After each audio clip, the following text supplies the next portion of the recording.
Hi, guys. It's your girl, Jennifer, and welcome to Unscripted 2.0. So, growing up in my parents' house, they had the heartbeat of the holidays. It was the place to be. The air was always thick, and the smell of my mom's meals were just amazing. And that was the kind of deep belly aching laughter that only happened when the people felt truly at home. I promise you, everybody came to my mom's house. But when my mom passed away in 2021, the kitchen went silent. She took her recipes and her magic, which left such a gap in the conversation that I just wasn't sure how to fill. Today on Unscripted 2.0, we're breaking the silence. I'm in the kitchen with Jill Falgiano, 2016 Chopped champion, to see if I can find my way back into the kitchen. So she's joining me with my friend Sandy, who I adore, a pillar in my wellness community, who has been walking by my side for the past year on my journey. We're exploring the 10-year legacy of the champion, Jill, and the grit it takes to master a craft and how we can rebuild the place that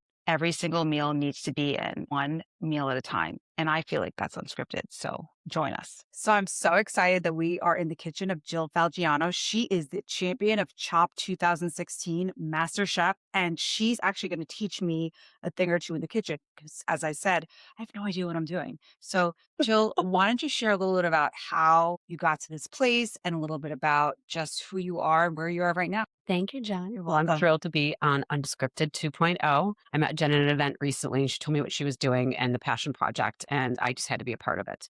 So I'm really excited to be here. So thank you very much for having me. So welcome to my kitchen. Again, my name is Jill Falgiano. I did one Chopped and it was a game changer for me. I was in a career that I was not happy with and it turned my world around. So I did that at an older age. So I'm thrilled now to be in a wonderful job with a family organization called Lacerdo Foods. And today we are going to make a beautiful, simple family meal, chicken Milanese with potatoes, oregano, and we are going to use some gorgeous fresh mozzarella that is by my company. So they formulated the cheese in the 50s. And so we put it right back to the table today and Scripted 2.0. So with that being said, I'm going to apron you up, lady, and you are going to learn the basics on how to prep a nice chicken cutlet and then how to do a nice roasted potato and a simple salad. Okay, I'm very excited, guys, because as you know, I've got a 15-year-old that likes to eat. So here we go. And then Sandy has an apron too for when she's Yes, sitting here. and Sandy is my girl. She is behind the camera right now, making sure everything is working because that's what girls do. That's what your girls do. They just make sure everything is working out. So thank you, Sandy. And she will be in a few minutes. Okay. So Perfect. So first up, okay, when you're dealing with anything in the kitchen and professionally, you got to glove up, but you also want to glove up so you're dealing with some raw meat and we don't want any cross contamination. Okay. Go ahead and put some gloves on. Okay. Now, the key to a good cooked chicken cutlet, not overdoing it or underdoing it, is having the right consistency and thickness. Okay. So what you have here are two cutlets. I've just done salted and peppered lightly. Okay. There's a big misconception about salt in the kitchen. People seem to always think they want to salt it when they're done with the meat in flavor, right? Salt has a million different things to do with cooking, but one of them is moisture as well. Okay, so we salted and peppered this chicken, so you can go ahead and take your cutlets out. Okay. I feel like a doctor right now. These are food sequels. Okay. And you're just going to lay down gently. Okay. We're going to hit them. Yeah. But you can meat on the cutting board, Light salt and pepper. Now, this is tenderizer, right? So right now you can see that they're inconsistent, right? There are different thicknesses. So they won't cook you in. But plus that too, when you bite into a chicken breast, it's not a high fat type of meat. So you want to make sure that you got it basically thinned out and you want to cook it to the proper temperature. Okay. So you're going to take this tenderizer and you are going to go ahead and continue to do this until they're nice and thick. I've never used one of these. It's empowering. I'm not going to lie. It's very exciting. Yep. The meat. Yes. Cluck, cluck, cluck, chicken. I was keep the meat. Excellent. Okay. Keep going. Yeah. And you're going to see it like loose up, right? So this is like the key to a cutlet. Okay. So you can skip that one aside. Perfect. Do I slide that one over and go ahead and do the second one? Oh, I like this process. Right. It's actually empowering. It's not like as good as X-stirring, but it can really just have a nice like thing to it, right? I don't even have one of these guys. I have to buy one. Yes. I guess you were at Iowa for sure. Perfect. So that's going to just make it a nice consistent. Okay, right? I got it. Okay, perfect. Then set that aside. Okay. Now, anything contaminated, we don't want to touch again. So we're going to put that there. Okay. So now you're going to keep touching the raw chicken. So go ahead and take this. And first, when you do it, it's a cutlet. Okay. Okay. You're going to judge it in your flour, your egg wash, and then your breadcrumb. Okay. Okay. So now flour is first because it's going to let the actual process adhere to the chicken as far as the egg. Okay. And then the breadcrumb. Okay. And then this is just a simple egg wash here. It's just egg, a little bit of water, salt and pepper. I put a dash of olive oil in it too, because I just feel like for some reason it makes the consistency a little bit different. And then you whisk it nicely to emulsify it. Okay. So flour first. Flour first. Yes. Okay. Riffle. Okay. And then we go into the egg wash. Yes. Okay. Perfect. That egg wash. What is that? Feels so fancy, guys. And then we're going to do Your breadcrumb. A nice typical Italian breadcrumb, which you can make yourself, which I typically do, or you can buy a really nice one. Our local Stroker Fossos has a great one. But I love yes, Okay. love it. Love it. Okay. So then that's your first cutlet. Look at how beautiful and even. Now you don't see. Then do your second one. Okay. And then we're going to put these bad boys in the oven after that. And they'll bake. Generally, I'd bake them around 375 I check them depending on your oven, at around 10 to 12 minutes. So I love the baking part because I sometimes when I make them, I would like put them on the frying pan. You can. Can you tell me like because I feel So- like baking is so much easier and less messy. It is. So I like to, depending on health factors, when I'm going for, again, oil and fat, this flavor, right? So I'm going for a cutlet that I want to have in a family meal, just a little on the healthier side. I'm going to put a nice olive oil spray over it or put my olive oil in the mixture. Sometimes if I really want to go for that like burst of flavor, I will fry them on a cast iron pan Okay. first, just a sear, Okay. but olive oil and light and then bake them. But for this particular recipe, because we're doing it family style in the healthier way, we're going to go ahead and just bake the cutlets. Okay. Perfect. Okay. So That looks beautiful. yes, they're wonderful. Okay. Okay, so now beautiful. So you can take your gloves off, My gloves off. and we're going to make sure that you always want to make sure that you don't use that cutting board again. Okay. Okay, so these are going to go in the oven. Okay. And if you want to time it, set a timer. Make sure you can dump those right there where we got it. And then we're going to make sure that we don't use this again. So we're going to put that there as well. And then I always make certain that anything that had chicken or that on it is put aside completely. Got it. Okay. So now we'll step over here Okay. to where we're going to do our potatoes. Perfect. So everything that's really important with cooking is to have all of it organized, before you start, right? And that's called mise en place, right? You learn that in culinary school. The first thing you learn in culinary school is to have everything organized and in its place. And the second thing you learn in culinary school is how to make a really good vinaigrette, right? So it goes in knife cuts, mayonnaise, vinaigrette, right? That's exactly that. Then an omelet. And it's funny how they teach you that way. But for the potatoes, okay, we're just going to teach you a basic. So the key to cook a little potato like this is you want to make certain that, again, potato has a skin on it. So the salt is not going to absorb into that potato right away, right? So I use sea salt and kosher salt for when I'm actually doing the cooking process. And I use other things like Muldoon salt and Himalayan for finishing. And the reason why is the flake size and everything else too, and the way things absorb. But with a skin on this, like a potato, it's not going to really absorb. So you want to take a little bit of olive oil. This is going to be the base for your potato oreganato, which is a simple roasted potato with lemon, olive oil, salt, and pepper. Sounds fabulous. Totally is. So go ahead and put a little bit of olive oil on that. Okay. Little olive oil. Okay. Yeah. And then you're going to go ahead and squeeze some of this lemon. Okay. These are very handy, by the way. What is this? It's just like a little corkscrew guy that goes in here. And I love it because you're not dealing with something. It's like a couple dollars on Amazon and you just twist it in and you can juice just about anything. Guys, I'll put this in my LinkedIn bio so you guys can get this if you need it. And so what do? I just go Go ahead and squeeze, right? That's That's a little bit of amazing. acid. I love a It's gonna be short really, cut. really good for those limes with that cocktail you're going to make in a little while. Yes, and we will be talking about that. But this is an amazing life hack. Oh my God. Yeah, they're great. Into They're like the- $2. Okay. Perfect. Tell me when to stop. That's perfect. Okay. That's good. Perfect. And then we always want to make sure that you get the salt and pepper Okay. too. So this is a really nice, just simple sea salt with a 5-pepper blend mixed in already. So go ahead and just take a nice little sprinkle. Now, the key when you do spices, and I know this is the hard way because when I was on Chopped, you'll love this, I went and dumped something. So I was an amateur when I was on the show, and then I became a trained chef. So when I went to dump paprika on one of my dishes, I was in a flurry and I just dumped it, and the whole thing, the lid fell off and went everywhere. So you always want to make sure you How did that sprinkle. work out for you on the episode? There was a lot of swearing. Fuck. Yes. We're allowed to say that. We're allowed to say that. So they beeped it out, but they liked to keep the in there, the old beep, because, Oh God. yeah. Totally It was great. unscripted. So completely. So it was a beautifully colored dish. Oh. And I wound up being able to save it. But the judges loved it because they like drama on TV. Of course. Right. So I learned, okay, always sprinkle or Yeah. always pinch. Never dump out of a container. Okay. So Okay. there we are. All right. So this right here is basic. So all you're going to do is just toss these like this, right?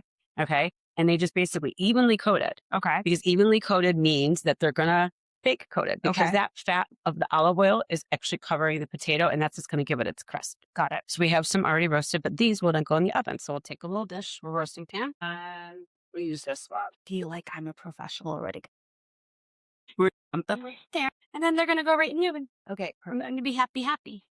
Okay, so all of those are baking. We are going to make the actual lettuce that goes over the chicken, the cutlet. Okay, so this is what makes the Mise part. So very important that you understand your ingredients. Okay, so arugula is very peppery. Okay, yeah. So a nice vinaigrette that you're going to want to make for that is something that's going to be light and fresh. Balsamic, a good balsamic. I like to cut it with a little bit of rosé vinegar too. Okay. So before we adjust this beautiful arugula, peppery flavor, right? Okay. You want to make your vinaigrette, and then we'll slice these adorable little cherry tomatoes. They're very sweet. Some of them are called honey bombs, flavor bombs, whatever, but these are just basically cherry or grape tomatoes. Okay. And they're delightful. So for our vinaigrette, okay, you're just going to go ahead and start. You're going to do, this is a nice balsamic. This is a Piancone balsamic.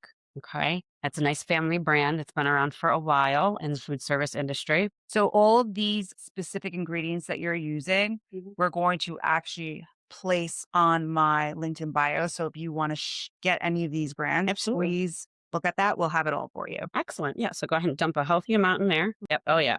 It's a nice, thick, beautiful balsamic. Love that. Aged.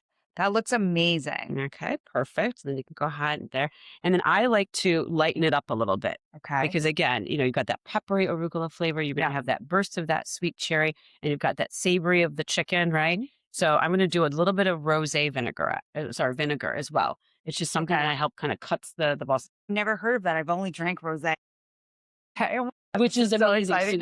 Ask Sandy. I do drink a rosé. Okay, all day. Okay, sorry. I'm sorry. We just had a rosé prosecco. Yes. Yay. It was delicious. Okay, guys, but this is also a different situation. So I'm just am I putting a healthy amount or just a couple little dashes? Just tell me when to stop. Perfect. That's it. Then you put a nice amount of olive oil. Okay. A nice amount. Okay. So think of it this way, right? So you want to adjust this, right? Okay. So go ahead and I would say, you can always add a little bit more. I get nervous. And look how beautiful it is, that color and the olive oil. That's amazing. Okay. And then salt and pepper. So go ahead and you can sprinkle a little bit more. And then I would say maybe like a half a teaspoon. Okay. They're pinches of love, I call them. Pinches of love. Okay. So then I always make sure all my utensils and mise en place are close by. Okay. Okay. And you're going to whisk. Okay.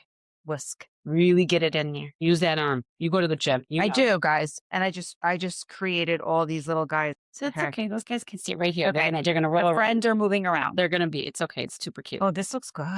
Yeah, it's very nice. It's got a little bit of sweetness. It smells so good. Yeah, it doesn't smell too strong. No. I don't like it when a balsamic kind of takes over the dish. So it's nice to have that. So this is a very nice vinaigrette. So we're going to add a little bit more olive oil for consistency. Okay. And then you're going to go ahead and give it another whisk. And then we're going to set that aside briefly. Yum.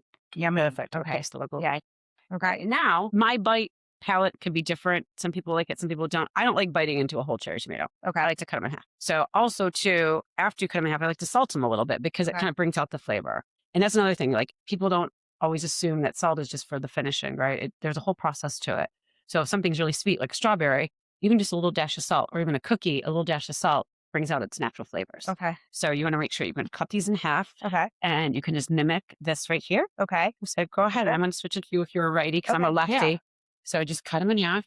Perfect. Just all little pieces. How sharp is that knife? Sharp. This is like very user friendly. Like I was just about to say, this is making life so easy. So you got to let me know what my make this is. So I will. I'm going to get it. Well, the key is also to always take care of your knives. Yes, you're right. You are right. Very important. And sometimes we forget to do that. And we're like, why does our knives not cut anymore? Beautiful. Okay. Okay. So now we're going to actually mix your salad up. So we'll take this and you're going to put your tomatoes in. Okay. If you want, you can go ahead and add those tomatoes to it as well. If you want to get fancy in the future, you can lift up your cutting board and take the knife and swipe them in. Whoa. Yeah, you're going to be That's fancy. for like the next time. So look how beautiful that color is. So good. Right? And then it just looks like this gorgeous, bright, professional meal that we're just having a nice family style like situation here, right? Yeah. It's starting to kind of like I'm excited. You're starting to feel the warmth. Yeah. Okay, beautiful. I love that. So now this right here is a fresh mozzarella. This is Losordo's family recipe. That can be anything. It's a high temp brick oven. It can be used on pizza. It can be used on salad. And it's just, you can amortize this through anything. And this is the little guy that it comes in. and he's amazing. So we just diced him up. He's so cute. It's our buddy. As we like him. So that's the fun. She's there. And then you're going to just dump that in there too. Because again, some people like to just use a shaved parm. This mozzarella in there just makes it. So we're cubing it. Cube it. You can cube it small, you can cube it, larger, but this is kind of the secret to the mayonnaise I like. I love it. And we just put the whole thing in? Yep, you can put the whole thing in. Yep, it's going to be a lot of cheese. Yeah, that's plenty. Okay. You can add it in there. Okay. So then what we'll do from here, you take your vinaigrette. Okay. And you're going to put about, maybe I would say a fourth of it on there. It's right there. Yep. Perfect. You can just put maybe a little bit. Always start like light. Don't do all of it. And then you can toss it and then add to it. And you take your tongs and you're just going to go ahead and mix all that together. That deliciousness. How you feeling? I feel like I'm a little nervous, but I'm doing it. You're doing great. So here's the thing. I just feel like I've never felt very secure about my cooking skills. Although I cook basic things for my son, but I really feel like I want it to be able to, even when I start to date, I want to be able to. Dude, this is a great date meal. I know it's a great date. Everyone says roasted chicken. Guys, if I ever decide to go on not a first date, we're not cooking a first date. You're taking me out on the first date. Oh, I don't know that first time I decide to make you a meal, guys, this is what I'm making. Oh yeah, for sure. So they're going to be lining up now for this. Oh gosh, I hope so. Perfect. Okay, so then do we add? So you know what? I say, nice. I think it looks really not too much, but you know what? Yeah. The age-old situation. Give it a taste, and you be the judge. Oh, okay. Performance there, and you again. That's the beauty of cooking too. You get to taste while you go. We're in a home kitchen. A little more. Okay. So then go ahead and add a little bit more in there. But that's the key. Everything's about a flavor build, right? It doesn't have to be perfect. And again, too, the other beauty part is if you screw it up, you just learn from it and you do it again. 100%. You know what I mean? And that's amazing. I don't know how many things I've messed up through the years in culinary, but that's how you master. I agree. I feel like we only learn from our mistakes. So that's the tricky part. And the other thing is we can always just do it again. Exactly. And then if you feel like that it's got enough dressing, you don't want to do too much in that. That's where you're going to pinch a little bit more salt into it. Okay. So if you feel like it's a little flat, use your palate, right? Let me see. My palate says a little bit more. A pinch of salt. Okay. So that's what you do then. And that's how you flavor build. One of the things that I pride myself on in general is being able to do that, right? Cooking doesn't always have to be so precise. People who I love to bake, but baking is. I know, very much so. And I love doing that. However, cooking, it's kind of like, to your point, I hate to admit it, but unscripted. You just add to it, right? You add as you go.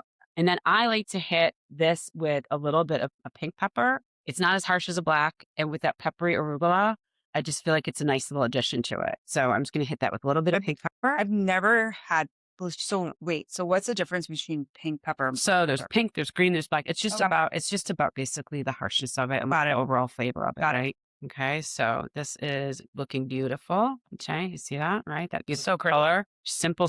It's 3 main ingredients. There's no onions, anything. Okay, so how do you feel about this? I feel like it looks beautiful, but I would like to make a little another taste. Get a big forkful in there. Are you happy? Just right, guys. Just right. Just the right amount of salt? Just right. Okay, perfect. Okay, so we're going to set this over here for a minute. Right. And we are going to move this because what we'll do then is check on our other stuff and we'll plate. Okay, we're going to do a family style plate. Love that. While we're plating, I have a question. I have some questions for you. Okay. Yeah. So I just feel like, Jill, growing up in my family, my parents' house was always the place to be. It was defined by the sound of laughter, my mom's amazing holiday meals. And since her passing, said the magic was kind of lost. As a master of your craft, how do you see food acting as a bridge for people who are grieving or trying to reclaim their sense of home again? Food's an amazing thing. It's expressed as emotion. Yeah.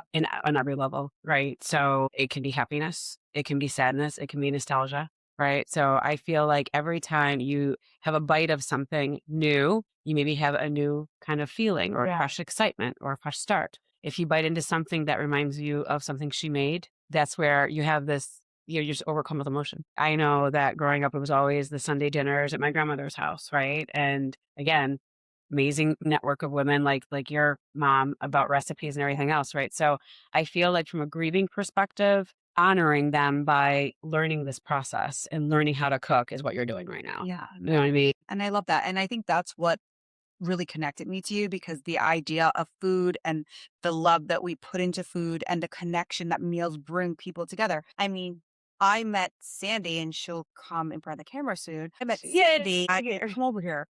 You're ready. You're ready. Get ready. I met Sandy where, at a restaurant, and I feel like, living where hey, there she is. Like living where I live, we're always connecting to each other. Like we all know where we're going to be. And we're just like, okay, we'll meet here, but it's always surrounding food and drink. And like, it just feels like home. And sometimes, as we talked about, you have to kind of pick the people in your life that just feel like home, and meals just create connection. And I thought it was really important, guys, to really have that conversation.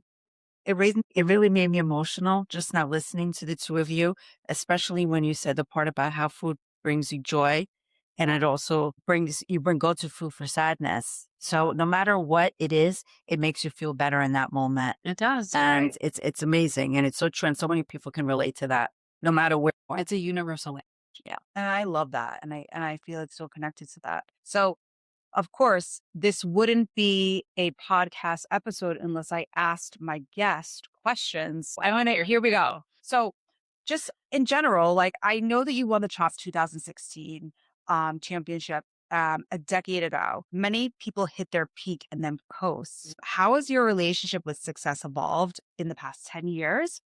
The win still about the trophy, or is it more about staying in power and the soul you put into connecting to just your meals? I love it. That's an excellent question. A lot of times when you achieve something, you tend to be like, okay, done, got it, right? And for me, that was just the beginning.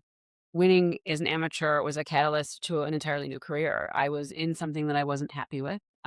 It was a role that I knew I didn't feel that, it wasn't fueling me. Right. Yeah. And I was like, well, how do I blend this gorgeous, kind of innate talent that I have, that I was given, from not only the way I was brought up, but also just something that is in my soul. Right. So how do I blend that into a beautiful career? And I was able to find that. So really to amortize this through and to keep that going, I've been my current role for, oh my gosh, over 7 years. After that show, I was like, this is it. I'm going to dive in and do everything I can to be happy every single day. So I get to run around the country and play with cheese and dough, and it's fabulous. And meet great people, you know what I mean? And then share it with lovely ladies like you. That's amazing. That's amazing. I love that. And I love that's the fact that like you're able to just like play and like it doesn't feel like your career ever feels like boring or life. You're always like in Definitely play. not boring. There's always in play, in motion. And honestly, it's like joy in motion. That's kind of how I'm thinking about it. So yeah, It is. It's a lot. That's exciting. This is so exciting. And Jen, I met you about a year ago through your wellness events. And I've seen you hold so much space for others. And it's been amazing to watch you and your arrows and on your journey.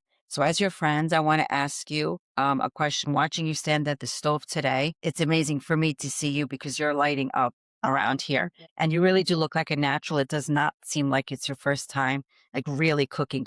I know you said you cook for your son, but like in here, you really look like a natural. But next to you, I think it's pretty easy because you make everybody feel so comfortable. Thank you. How does it make you feel to finally take up this space for yourself instead of just facilitating for everybody else? So it's interesting because I feel like I just remember my mom always in the kitchen and I was always just sitting with a martini. Like I literally did nothing. Honestly, like doing this just makes me feel closer to her. And it just makes me feel like she would just be like, I love this for you. And I think that when she would prepare her meals and everybody would just sit there and be like, this is amazing. And she had such pride in like delivering that experience to our family. And I just feel like I want to be one time have that experience where I'm making food for my family. And instead of sipping the martini, they're like, oh my God, Jennifer actually cooked. And it's amazing. But that's the truth. I know it sounds silly. Patting this, Yes, on 100%. watching you. Right. 100%. Just going to be talking about this. 100%. And I just feel like, I think, I just want to be able to Once you make get my a taste, family. once you get a taste of that feeling too, it's like it carries with it. And you ought to do it. And I love it. And I love it. And it brings a lot of joy and love to my family. So yeah. Excellent. I love that. Yeah, I love it too. So, I just want to talk a little bit about like the context because I'm a therapist and a social architect, I guess you could say. I believe the table is a container for healing. When someone leaves your table, Jill, what is the unscripted feeling or energy you hope to carry that you hope that they actually carry with them besides just being full? Again, I mean, I have to tie it back to emotion because I love the shock and awe of, okay, they think they're sitting down to just a regular meal, but then they taste it and they walk away with, oh yeah, how'd she do that? Or that was really good, or I want to figure that out, or I want to taste that again. So it's nice to take what would be your just kind of everyday situation and break it out. I mean, I'm dating somebody new, so it's fun because I get to cook for him all the time now, and he's just like always like just in awe. So when he leaves the table, he'll kind of come back like 5 minutes and be like, "Wow, that was really good. How'd you do that?" And so it was really, really cute, right? So it makes you feel so good, and that feeling that you said you want to achieve. Yeah, that's really what it is. I mean, emotions don't have any rules. They don't have containers. They're everywhere, and food is emotion. You know what I mean? You feel so many things and it touches so many senses, right? It's, like you can see it, you can smell it, you can taste it. It affects more senses than just about anything else, right? So when they leave the table, that's what they're getting. They're getting to have all of those senses touched. This touch, bellies filled, and emotional overload. I mean, that's a great night, guys. Okay, so I have a question for the both of you. I'll answer too. But for me, in terms of like a final just question, and this is something I know this is a question that most people ask. But if you could invite one person, past or present, to pull up a chair to this table tonight and share a meal that you just made or we just made, guys, who would it be and what would you want them to know about the woman you've become today? It has to be my grandma Hoffman, my mom's mom. She, listen, I learned in my grandma Falgiano's basement kitchen, like how to do so many beautiful things. And so she knew that I had that, right? My grandma Hoffman was also just an amazing cook, and my mom as well. And I just come from all these wonderful cooks. So if she pulled up a chair and she just saw that I'm living my absolute like dream in my career and loving what I do. That's all she ever wanted for me. She was an excellent storyteller, and you're telling an excellent story. And, she loved food and was beautiful at cooking all different kinds of food and taught me to venture out and taught me to try new things. And so she would be so proud that I'm doing that and telling a great story with you here today. And I'm sure she's here with us right now. She's here. She's also here. So thank you. And I love that for you. I mean, listen, guys, I think that food connects so many people. And I just think that what better way to spend time with people and show them that you love them with an amazing meal. So I really appreciate you taking the time to teach me how to do all this. It's so exciting. I love it. So wait, I usually typically do at the end of my podcast episodes, I do a rapid fire question for all of my guests. But today I'm handing and passing the torch over to Miss Sandy. She's going to You guys have cocktails. I don't. no, wait. Yeah, wait. And you know what? Before she starts, I will tell you that a cocktail that that I'm drinking right now is one of my most favorite drinks. And as you guys all can see, it's by Shackley. It is actually a vitamin brand that I am collaborating with, which I absolutely love. And it is a sparkling protein. And if you guys are following me, you'll know one of my episodes we talk about this sparkling protein.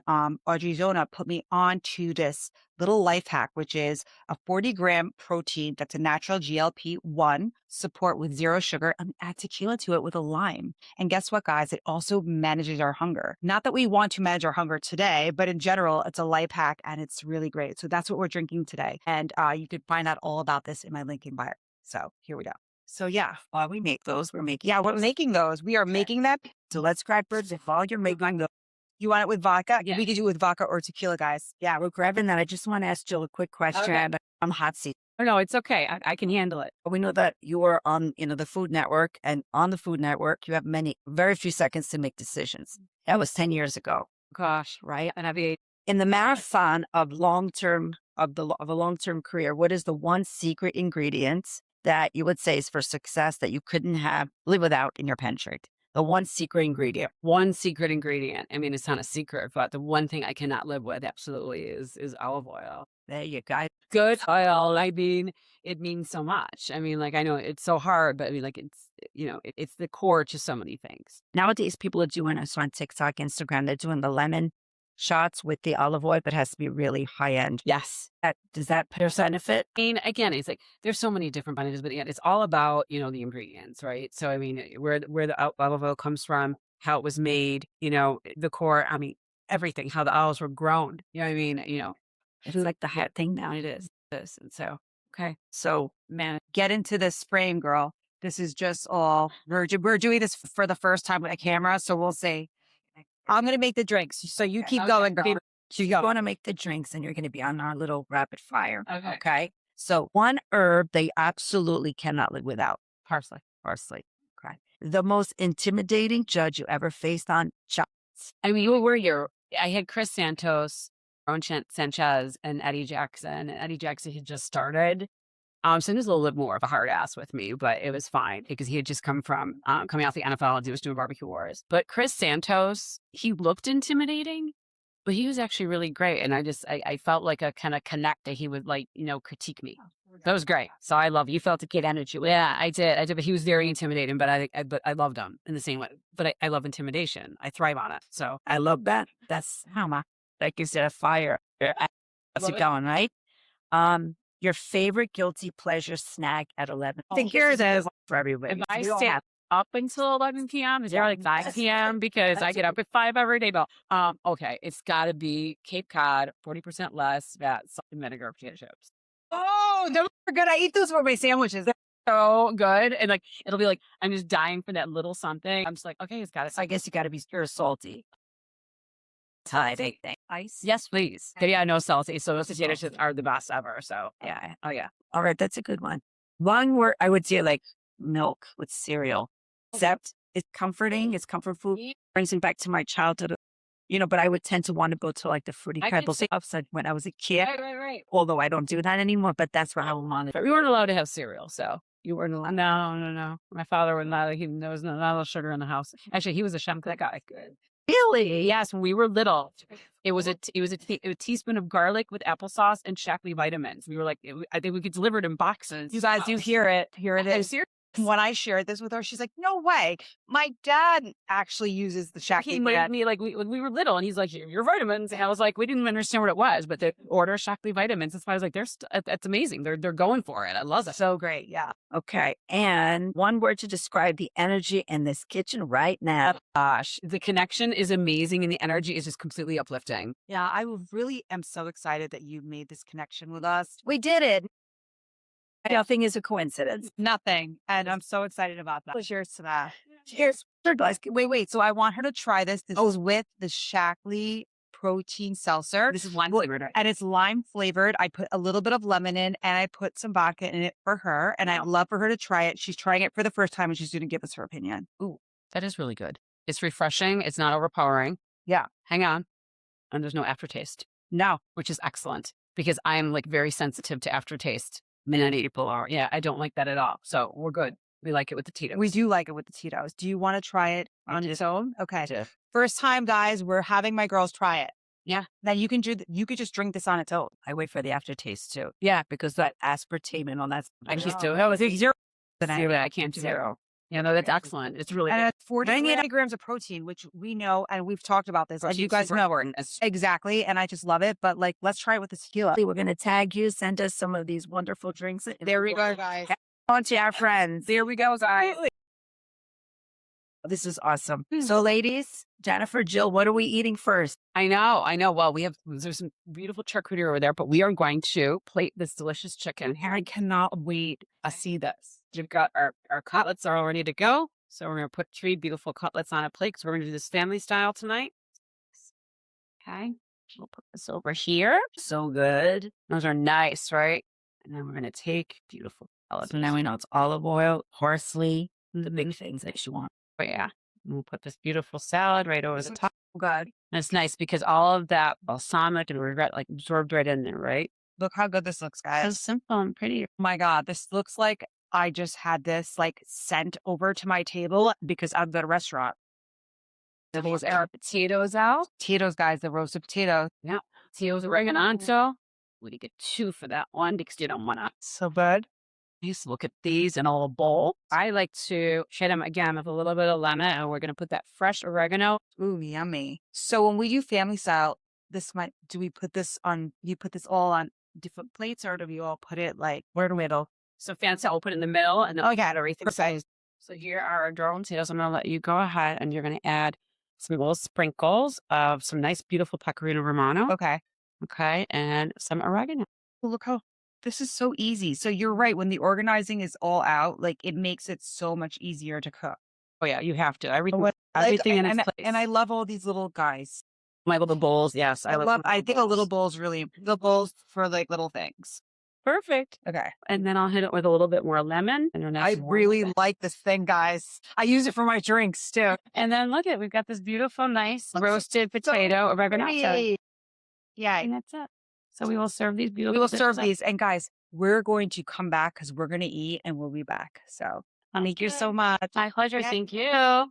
Wow, what a meal. It was yummy, right? It was so good. What'd you think of your Oh my gosh. First of all, it was yours. I just followed the rules and added a little spice to it, but it was so good. I'm so excited. Thank you so much for doing this. Thank you for having This is me. such a great evening with the girls. And I love that you were here, Sandy. Thank you so much for just having me. being a part of the journey. Your question. I'm so glad that we could make this connection. Three of us, Yes. honestly. And I think it feels something to be said about, like, I always say that when the opportunities come up and you can contain them and hold on to them, you get the people in your life that are meant to be. 100%. So I so appreciate you helping me with this. My son is thanking you now. He'll be eating tomorrow really well. And guys, I mean, life is so unscripted and whatever happens, happens. And you connect with the people that you're supposed to. And here we are. Ladies' night on a Friday. Thank you so much. It was amazing. I can't wait to see where you go with your career and all the food, all the magic you do with food. Thank you. Well, it's about the magic, and I'm glad to bring a little bit back to. Yeah. So I have a question for you. One last question. What are you doing next? Where can we find you? And how can my viewers find out how to cook like you, chef? Okay, so I'm really bad at social. I'm going to learn from this lovely lady I'm here. gonna try. Yeah, of course. But no, so basically, we're always formulating new things at our organization. Right now, we're working on better for you dough options. We're working on some fun jalapeno and avocado. So and I need to get better at it. It's Chef Jilly at Chef You on Instagram. I'm on LinkedIn, and I do She's a that. great LinkedIn profile, guys. So, We're about business this girl. is amazing. Thank you. But you can find me. I won't be far away from her. Yeah, I'm going to help her and she's going to help me cook and life is going to be great. And Sandy knows how to do all of that. So she has no issues. Yeah, okay. I just said come along for the ride. You enjoyed it. She's an lady. She does great. It's great. It's good stuff. But guys, I think that when you find a passion and it works for you, you just do it. I mean, I've been doing this for 2 years. I've met amazing people in the past 2 years, connecting with a ton of amazing women. And remember, the podcast is about doing things that are extraordinary and that makes life lighter. And when you do that, people align with you. And this is actually what's happening. That's the magic. So And also women supporting women, 100%. supporting friends. 100%. And Friends together. 100%. And you know what? All that was unscripted, by the way. So until next time, have a great night, guys. And we'll see you later. Cheers, guys. Bye. Bye. Bye.